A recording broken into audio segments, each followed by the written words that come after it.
오늘도 값없이 베풀어 주시는 하나님의 끝없는 은혜를 누리며 승리하는 국민의 모든 분들이 되기를 소망합니다. 이 12번째 순례자의 노래는 가장 짧은 시편 가운데 하나이지만 또 가장 깊은 뜻을 가지고 있습니다. 오늘 말씀은 하나님께서 어떠한 분이신지를 알려주면서 그 하나님을 믿고 의지하는 사람의 마음, 또 그의 삶의 모습이 어떠한 것인지, 어떠한 것이어야 하는지를 우리들에게 알려주고 있죠. 1절에 주님, 이제 내가 이렇게 하였습니다 라고 고백을 하는데요, 이 이야기를 거꾸로 생각해 보면 그전에는 그렇게 하지 않았다라고 하는 거예요. 그런데 이제 교만한 마음을 버리고 오만한 길에서 돌아섰다고, 너무 큰 것을 가지려고 나서지 않고 또 분에 넘치는 놀라운 일을 이루려고도 하지 않는다라고 이야기하고 있습니다. 하나님을 믿고 의지하지 않는 사람들, 그러니까 하나님을 알지 못하던 사람들은 자기 스스로가 신이 돼요. 자기 스스로가 주인이 되어서 자기 마음대로 하려고 합니다. 그러한 사람의 마음에 대해서 교만한 마음이라고 이야기하죠. 하나님을 알고 싶어 하지 않는 거예요. 그냥 내 뜻이 다 맞고 내가 하면 된다라고 하는 그러한 생각을 갖는 거죠. 우리가 하나님으로부터 지음받았고 하나님의 은혜가 아니면 살 수 없다라고 하는 그런 겸손한 마음이 없이 스스로 신이 되어 살아가고 있습니다. 그러한 사람은 오만한 길을 걸어갈 수밖에 없지요. 왜냐하면 자신이 전부이니까, 자신이 최고이니까 그렇게 살아갑니다. 또한 그 사람은 스스로 만족하지 못해요.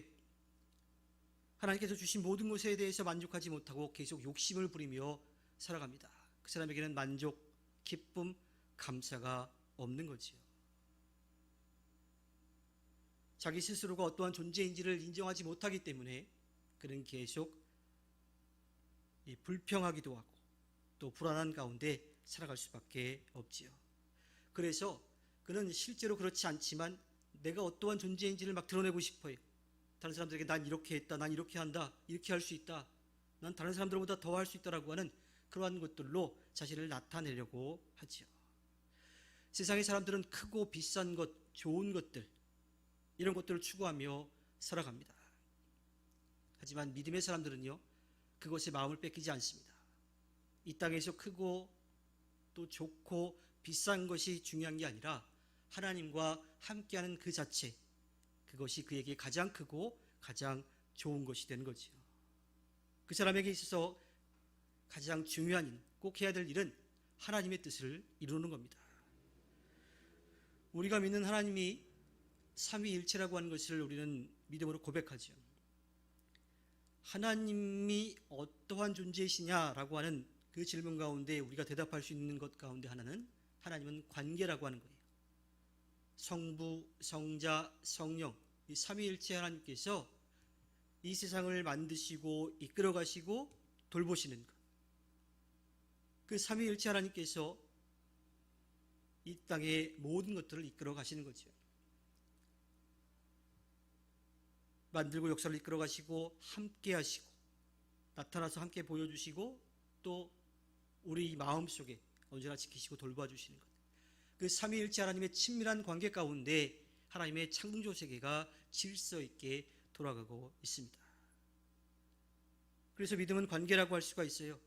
예수 그리스도를 통한 구원의 역사가 삼위일체 하나님의 섭리 가운데 우리 가운데 이루어졌기 때문이죠.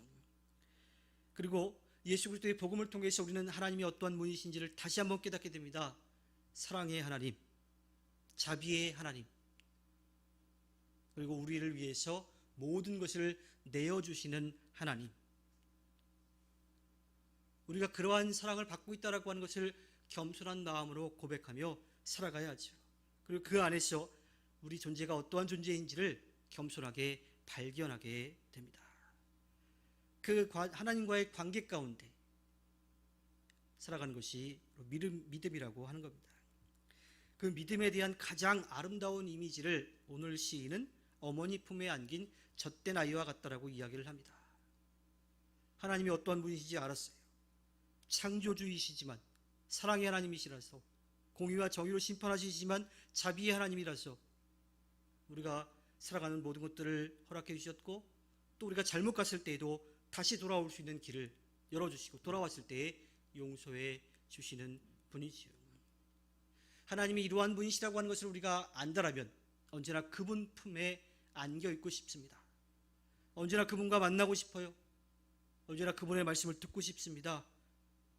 어떤 때는 그냥 아무런 걱정 근심 없이 평안히 그 어머니 품에 안겨 있는 아이처럼 우리가 하나님께 그렇게 하나님 품에 안길 수가 있는 거죠. 우리의 예배, 기도, 말씀 묵상 그리고 찬양은 바로 그분 품에 안기는 겁니다. 하나님께서 가장 기뻐하시는 것은 우리가 하나님을 믿고 의지하는 거예요.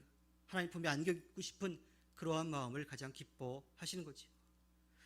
우리가 하나님을 위해서 많은 일들을 하고 싶어 합니다.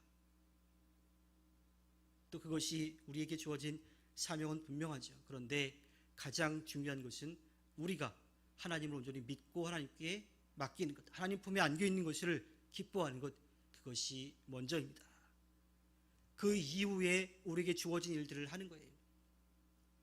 우리에게 주어진 일들을 할 때에 내 뜻, 내 경험, 내 지식이 아니라 하나님이 함께 하심을 믿고 그 일들을 행하는 것, 그것이 우리에게 먼저 이루어져야 합니다.